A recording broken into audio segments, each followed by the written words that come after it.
One scholar said the reason Allah created a sect to curse Hazrat Umar radiallahu anh, so that more they curse in the akhirah, he will get reward. Assalamu alaikum, Dr. Zakir Naik.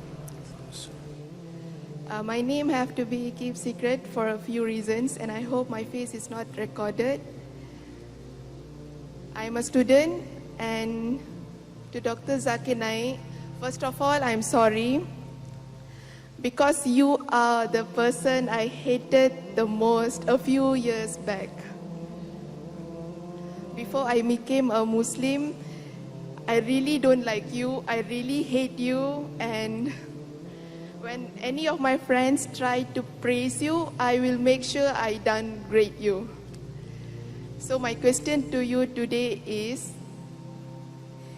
despite of all this kind of hatred of others towards you, how do you continue doing this da'wah to the entire nation, people and everyone? And one more thing, Dr. Zakir, I would like to sincerely say I'm sorry for all the hatred in the past. Sister asked a very good question. She said that previously in the past she used to hate me and she used to speak against me, and anyone who praised me, she used to attack them and attack me.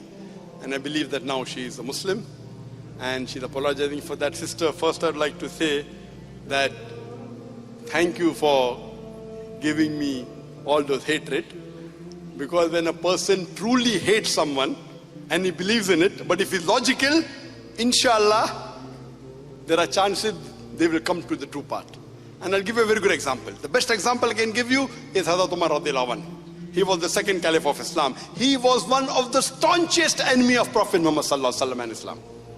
So much so that Prophet Muhammad sallallahu alaihi wasallam did dua to Allah that give hidayah to one of the Umarain. Out of the two Umar, give hidayah to one, and Allah gave hidayah to Umar bin Khattab radiallahu anh. And when the person used to hate Islam, ready to kill in the name of Islam, when he accepted Islam, he was one of the staunchest supporters of Islam. So I pray to Allah subhanahu wa ta'ala that may He make you, like Hazrat Umar radiallahu anh, that one who was the staunch enemy of Islam against Da'is, inshallah you will be one of the staunchest supporters of Islam, inshallah. And our beloved Prophet Muhammad sallallahu alaihi wasallam said that once a person accepts Islam, all his or her previous sins are washed away. All the negative is washed. The more bad they did, that much positive they gave. That means a person before accepting Islam, the more evil he did, he was so far away from the deen. When he accepts Islam, that the negative he did all becomes positive. Means the more you abuse me or Islam, inshallah you will get that many positive points after you accept Islam, inshallah. Regarding your main question, that how do I, when there are many people who are hating me, how do I yet do dawah? And that's a very good question. And when I was new in the field of dawah many years back, when I started preaching, there were few people listening, then became 100, then became 1,000, then 100,000, then million. So I have to think, okay, first when I started out of 100, 1% was my enemy. So 100 people, 1% enemy. When 1,000, there'll be 10 enemies. When million, 1% of million, 10,000, 10,000 enemies. So yes, my popularity is increasing, and percentage-wise the enemy is increasing. That was my understanding, which I was wrong. When we do the analysis of the seerah of Muhammad sallallahu alaihi wasallam, we come to know that when he started preaching Islam, 5 of them accepted Islam. There were no enemies. As he kept on growing, spreading the truth, the enemies increased. Today, the person who is the most influential in the world, it is Muhammad sallallahu alaihi wasallam. Not only agreed by the Muslims, even by non-Muslims. Michael H. Hart in his book, The 100 Most Influential People, he puts our Nabi Kareem sallallahu alaihi wasallam, Muhammad sallallahu alaihi wasallam, as number 1. He's a non-Muslim, but puts Muhammad sallallahu alaihi wasallam number 1 most influential human being in the world. Do you know the person against whom The maximum books are written. The person who's criticized most today in the world, who is it? Who is that person? Who is it? Who is the person today in the world who's criticized the most? Who's attacked the most? Who is it? Who is it? Sorry? Can't hear you. Donald Trump, they say. Donald? Donald Trump. Donald Trump. How many books written against him? Today, the person who's the most attacked and hated in the world is Muhammad Sallallahu Alaihi Wasallam. By the enemies of Islam. Allah says in the Quran, in Surah Furqan, chapter number 25, verse number 31, that to every prophet we have appointed an enemy. And since Prophet Muhammad Sallallahu Alaihi Wasallam is the last prophet, he has to have enemies. I told the presence of Arun Shuri in India proves that the Quran is right. If people like Arun Shuri who write books against Islam did not exist in the world, the Quran would have been proved wrong. Quran says for every prophet we have appointed an enemy. So then I realized the more you spread the truth and people start liking you, the enemies start hitting you.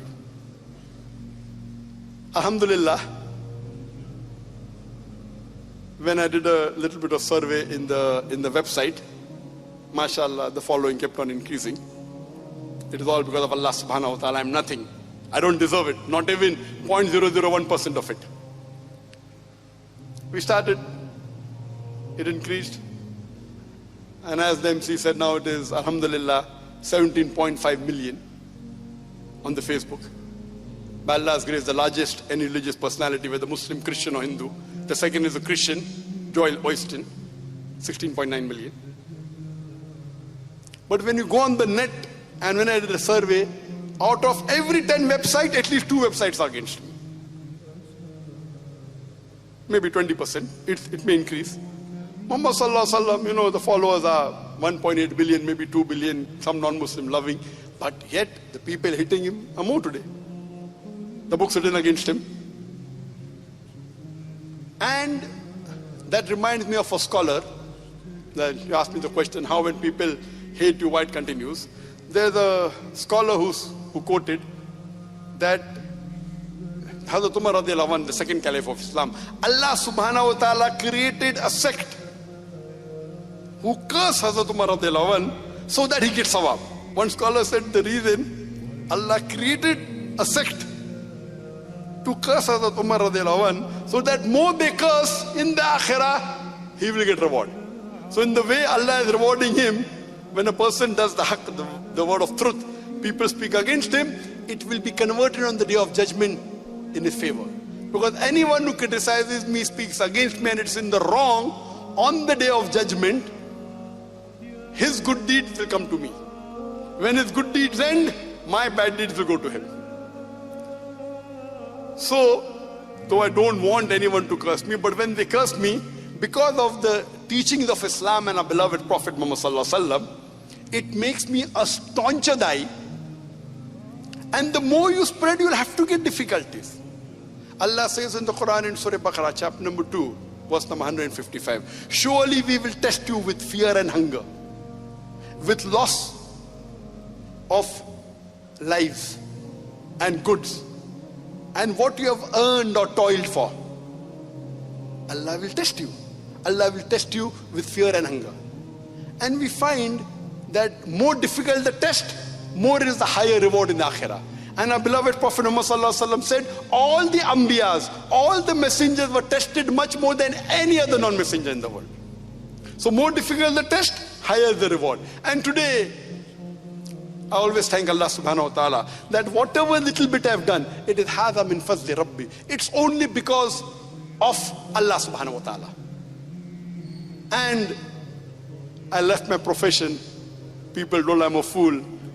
I left my medicine profession and became a dai. I became from doctor of a body to doctor of a soul. They called me a fool because when I wanted to become a doctor, I thought it was the best profession in the world to serve the sick people. It is a good profession. But when I found a better profession of a dai, I gave up my medical profession to become a dai. And Allah subhanahu wa ta'ala blessed me much more than what I could have thought of. I'm sure if I was a doctor, you all wouldn't have come here in Perlis to hear me. There wouldn't have people. We did it for the sake of Allah. Allah gives you multiple times more. And today the problem, because we are spreading the truth, there are people against us. There are people accepting Islam in large numbers, alhamdulillah. Peace TV today, the network has more than 200 million viewers. Every day, hundreds of non-Muslims accepting Islam. This doesn't go down the throat of the enemies of Islam. Whether it be the Western countries, whether it's the country where I was born in India. They don't like it. I like the constitution of my country, India. It is one of the few countries in the world which give the citizen the right to preach, practice and propagate the religion. I did not break a single law of the country. But because I was spreading peace, I was giving solution for humanity. All the people who don't like peace to prevail, they don't like me. So more they strive against me, I'm striving harder to spread the message of Allah subhanahu wa ta'ala. The more difficulties they put to me, thinking that they will maybe make me break down, it is making me a more firm die. Because as Ibn Taymiyyah, there are many people who attacked him, they threatened him that they will put him in jail, and they threatened him that they will kill him, they will exile him. Ibn Taymiyyah, Shaykh al-Islam, and I say that I'm nowhere compared to him. I'm just 0.0001%. And I say the same thing what he said. That what can you do to me? If you put me in jail, I will do zikr of Allah. If you exile me, I'll do tafakkur, contemplate on the creation of Allah subhanahu wa ta'ala. If you execute me, I will become a shaheed. My Jannah is in my heart. They cannot take my Jannah away from me. I, as a da'i of Islam, looks at the seerah of the Prophet of Muhammad sallallahu alaihi wasallam. The more they attacked the Prophet was kind. The Prophet was compassionate. We are nowhere close to the Prophet.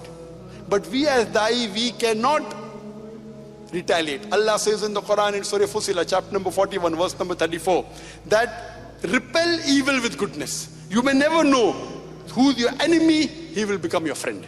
And you are one of the best examples for the fulfillment of this verse of the Quran. Of Surah Fussilah, chapter 41, verse number 34.